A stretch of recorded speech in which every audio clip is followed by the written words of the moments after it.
Halo Soal Mistik, kembali dengan saya Triandoko di Bermain Jiwa. Di video ini saya akan bagikan satu materi terkait mimpi.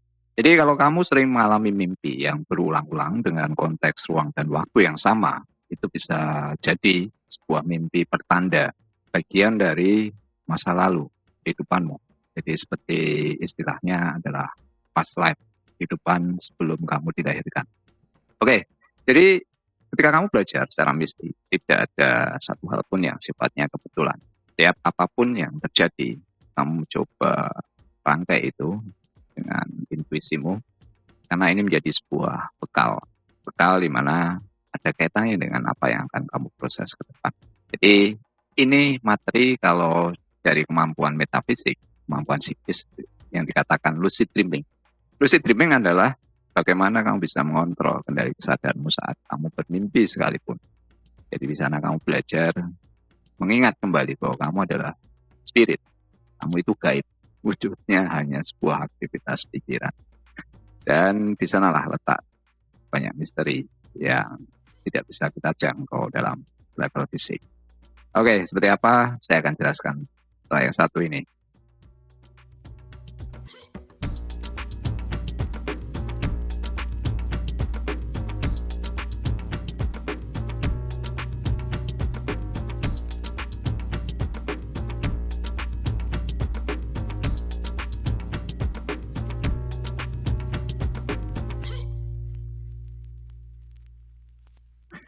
Oke, jadi disclaimer dulu, dulu saya sering menyampaikan bahwa kebanyakan video saya suaranya kurang jelas. Kalau nanti terjadi video ini mungkin kurang jelas suaranya, tolong infokan seperti apa kurang jelasnya, karena semua sudah saya buat standar sesuai ketentuan YouTube. Tapi kadang karena efek sliders, saya pernah cerita di satu video, kadang kinerja sebuah perangkat elektronik itu terpengaruh dengan aktivitas gelombang elektromagnet pikiran kita itu sendiri. Sekarang saya akan jelaskan beberapa pertanda kalau kamu mengalami suatu bentuk mimpi yang ada kaitannya dengan proses secara dimensi spirit. Ini ada keterkaitan dengan dunia paralel ya. Jadi dalam konteks spiritualitas ruang waktu tidak ada. Semua ada berbarengan di saat ini. Nah, ini akan bisa kamu mengerti ketika kamu mendalami dunia mimpi. Oke, jadi pertanda pertama, ketika kamu mengalami mimpi yang berulang, ada sebuah konteks sejarah atau peristiwa di mana kamu terlibat di dalamnya. Dan yang perlu kamu perhatikan, konteks ruang waktu ini sangat berbeda dengan konteks ruang waktu realitas yang kamu jalani sekarang. Jadi ketika kamu sering memperhatikan tentang mimpi, ini sedikit membantu kamu sedikit sadar saat bermimpi. Oke ya, jadi yang pertama ini tentang sejarah. Berarti ada peristiwa, ada peran kamu di sana. Dan yang perlu kamu perhatikan, peristiwa itu terjadi dalam konteks apa. Kemudian kira-kira menurut penelusuranmu itu dalam batasan waktu kapan. Kemudian pertanda yang kedua, kamu merasa itu bukan dirimu. Jadi ini yang dikatakan kamu secara paralel hadir dalam ruang dan waktu yang berbeda. Kamu merasa kamu ada dalam mimpi itu, tapi kamu bukan seperti yang dimimpikan. Nah, pertama yang terkait dengan identitas, apakah suku, agama, ras, ya kan? Ini berbeda dengan apa yang kamu miliki sekarang. Kemudian yang kedua tentang karakter dan kemampuan. Jadi kalau tadi yang pertama saya sebut tentang sebuah peristiwa sejarah, kamu berperan dalam profesi yang berbeda. Dan di situ kemampuan atau karaktermu juga berbeda dengan apa yang kamu miliki saat ini. Dan akan lebih aneh lagi ketika dalam mimpi itu kamu menyaksikan berbagai hal yang sangat jauh dari dirimu dan kamu punya kemampuan di situ. Mungkin kamu seorang pemimpin atau kamu seorang penggerak atau seorang tokoh di sana yang sangat jauh karakternya dengan apa yang kamu perankan di dimensi yang kamu hadir saat ini. Nah, hal selanjutnya adalah ketika kamu mulai menemukan keterkaitan bahwa ini bukan mimpi, sekedar mimpi, ada efek yang bisa kamu rasakan. Bahwa dalam kehidupanmu yang ada sekarang, mimpi yang memberikan sinyal tadi seperti membangkitkan sebuah kemampuan yang tadinya tidak kamu perkirakan. Ya, jadi di mimpi kamu berperan sebagai seorang pemimpin dan dalam kehidupan yang sekarang, kamu itu tidak pernah menjadi orang nomor satu atau seorang katakanlah di level atas. Tapi ketika terjadi mimpi itu, kamu seperti punya rasa percaya diri. Nah, ini yang saya katakan tidak ada yang kebetulan. Jadi begitu kamu menyadari ada sebuah perubahan, nah di situ kamu bisa proses lebih dalam melalui nanti apa yang kita olah lewat lucid dreaming.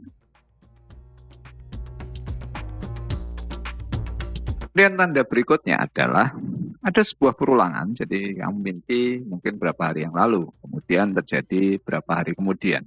Ada satu hal yang tidak berubah tentang peran kamu dan tema dari mimpi itu sendiri. Mungkin di situ kamu sebagai seorang ahli atau tokoh yang sedang mengerjakan sebuah aktivitas yang berkelanjutan dan mimpimu itu seperti berseri. Nah, ini jelas lebih menunjukkan bahwa apa yang kamu alami bukan sekedar mimpi. Ini seperti satu hal yang ingin ditunjukkan yang akhirnya nanti akan ada hubungannya dengan proses perjalanan hidupmu di ruang waktumu. Jadi dalam kejadian ketika kamu bermimpi, ini sangat berbeda dengan kehidupan kamu saat ini. Kalau kamu mimpi, ruang waktu itu begitu cepat berubah. Seperti potongan-potongan film pindah-pindah. Tapi temanya sama dan apa yang kamu perankan di situ ada keterkaitan. Oke ya, jadi ini yang saya katakan bahwa sebuah mimpi yang berulang dengan tema yang sama, dengan peran yang berbeda, tapi kamu sadari itu adalah sebuah mimpi yang sifatnya petunjuk dari alam bawah sadarmu tentang dimensi paralelmu. Kemudian pertanda berikutnya adalah keterkaitan antara eksistensimu di dimensi saat ini dengan mimpi yang berulang tadi. Bisa jadi itu sebagai sebuah jawaban dari satu masalah di tingkat emosi. Jadi mungkin sekarang kamu terasa menjadi seorang yang tidak percaya diri. Mimpi yang tadi kamu alami, kamu memerankan hal yang beda. Kamu jadi seorang yang justru penuh percaya diri. Nah, apalagi kalau tandanya semacam ini adalah sebuah bentuk karma, keterkaitan. Jadi kadang jiwa itu hanya mengalami periode demi periode buah peran untuk menyeimbangkan. Dalam peran mana ketika kamu menjadi seorang yang dipandang, kamu punya kepercayaan diri, kamu diikuti. Sisi yang lain dalam rangkaian jiwa itu belajar, kadang dia berperan pada posisi yang berbeda. Dengan kamu mengalami hal ini, kamu akan menemukan titik tengahnya. Jadi terkadang ini bisa merubah karena kamu mengalami dalam dimensi yang sifatnya mimpi tadi, ini membangkitkan apa yang telah kamu miliki sebelumnya. Jadi kadang menjadi solusi dari masalah-masalah yang tidak kamu mengerti sekarang. Kenapa ya saya sekarang begitu emosional, marah, tidak sabar. Oh ternyata ada rangkaian dengan mimpi yang terungkap tadi bahwa kamu kehilangan satu pencapaian di situ. Kamu menyesal karena tidak bisa mencapai target. Oke, jadi selalu kamu amati keterkaitan dalam mimpi itu sendiri, serinya, dan apa yang sekarang kamu alami dalam ruang waktumu. Jadi berapa hal yang sifatnya gangguan psikologis, misalnya kecemasan, amarah, ya kan? Ini biasa diproses bahasa-bahasa penyembuhannya itu lewat mimpi. Kemudian berikutnya, kadang berapa hal yang sifatnya dalam level fisik, ya kan? Itu juga bagian terkait dengan mimpi yang dimunculkan. Kalau kamu pernah membaca bahwa tanda lahir itu adalah suatu jejak terkait dengan kehidupan sebelumnya, kamu perlu telusuri. Karena ada hal yang tidak bisa dikatakan kebetulan dengan tanda lahir, entah tai lalat, entah semacam toh ya, atau bercak warna dalam kulit, dengan apa yang dialami dalam kehidupan sebelumnya. Nah, teori ini terkait dengan percayaan akan proses reinkarnasi. Nah, beberapa hal yang terkait nanti dengan kelemahan secara fisik atau penyakit secara fisik itu juga bagian dari karma yang kamu alami atau kamu proses dari kehidupan sebelumnya. Jadi mimpi, tidur, dan terbangun itu adalah sebuah siklus kesadaran. Demikian pula hidup. Hidup secara sederhana sama diwakili dengan peristiwa kamu berangkat tidur hingga terbangun. Apapun yang kamu bawa sebelum kamu tidur, konsekuensinya kamu akan alami setelah tidur. Jadi ini rumus sederhananya ketika kamu membaca sebuah mimpi, kemudian keterkaitan dengan dimensi di mana kamu berada saat ini. Kemudian, ini yang paling penting dalam proses spiritualitas. Setiap orang terlahir, setiap jiwa itu belajar, pasti ada misi. Dan misi itu ada dua. Misi secara universal, misi spiritualnya, dan misi secara individual, secara egonya.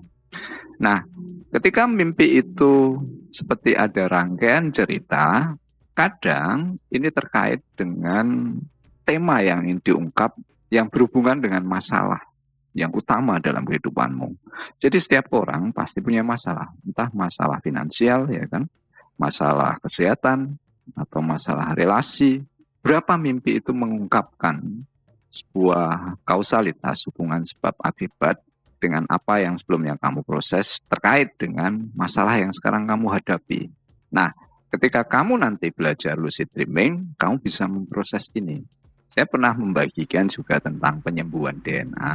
Nah, apapun yang terjadi dalam dimensi kesadaranmu, ini sebuah bentuk koneksi. Jadi ketika kamu mulai belajar tentang intuisi, kamu bisa memanfaatkan ini, dan kamu mulai mencampuri kondisi mimpimu itu sendiri. Karena ketika kamu dalam kondisi mimpi, ini sama, kondisi yang meditatif. Kondisi antara sadar dan tidak sadar. Jadi ketika kamu belajar tentang kesadaran, kamu mulai memahami bahwa kesadaran itu selalu ada. Ketika kamu dalam mimpi, kamu sadar, tapi di ruang dan waktu yang berbeda. Demikian pula ketika kamu meditasi, kamu bisa mengalami hal yang rasanya seperti mimpi. Kemudian pertanda bahwa kamu seperti terkaget, kamu melihat waktu itu berjalan begitu cepat, ya kan? Padahal kamu meditasi lama. Nah, itu sebuah tanda-tanda bahwa kamu mengalami shifting dimensi atau bergeser eksistensinya dalam ruang dan waktu yang berbeda. Oke, jadi bagian akhirnya, ketika kamu nanti sering bermeditasi, beberapa mengalami proses kemunculan intuisinya itu melalui mimpi. Bahkan beberapa orang yang tadinya tidak mengenal meditasi, kebanyakan juga akhirnya lebih banyak intuisinya di awal-awal lewat mimpi. Jadi ketika kamu mengalami perulangan mimpi itu tadi, itu adalah sebuah bagian yang tidak terpisahkan dengan aktivitas meditasimu atau aktivitas perenungan dirimu. Oke? Jadi ketika kamu mengalami itu, kamu bisa baca sebagai sebuah petanda proses spiritualitas. Dan bagaimana intuisimu itu disampaikan, itu adalah kaitan dengan dimensi yang sifatnya bukan fisik. Karena intuisi itu adalah domain atau bagian dari eksistensimu yang sifatnya bukan fisik. Maka sifat intuisi terasa tidak terkontrol. Ya kan? Kadang seperti melamun, kadang seperti mimpi. Nah, itu gejala-gejala bahwa kamu mengalami sebuah kemunculan intuisi itu sendiri. Jadi ketika kamu sering bermimpi, kamu mulai terpanggil untuk mencoba lebih sadar bahkan saat kamu tidur sekalipun. Oke, sampai di sini videonya. Semoga kalian punya gambaran tentang apa yang saya maksud dengan dimensi kesadaran, dan ketika kamu nanti bermimpi, kamu tahu kamu harus apakan mimpimu itu. Dan kamu tahu juga bahwa seperti apa sih proses spiritualitas dan terkait dengan pencapaian kesadaran. Kalau kalian suka video ini, silahkan berikan komentar, silahkan share. Kita akan ketemu di video selanjutnya. Selamat bermeditasi, selamat bermain jiwa.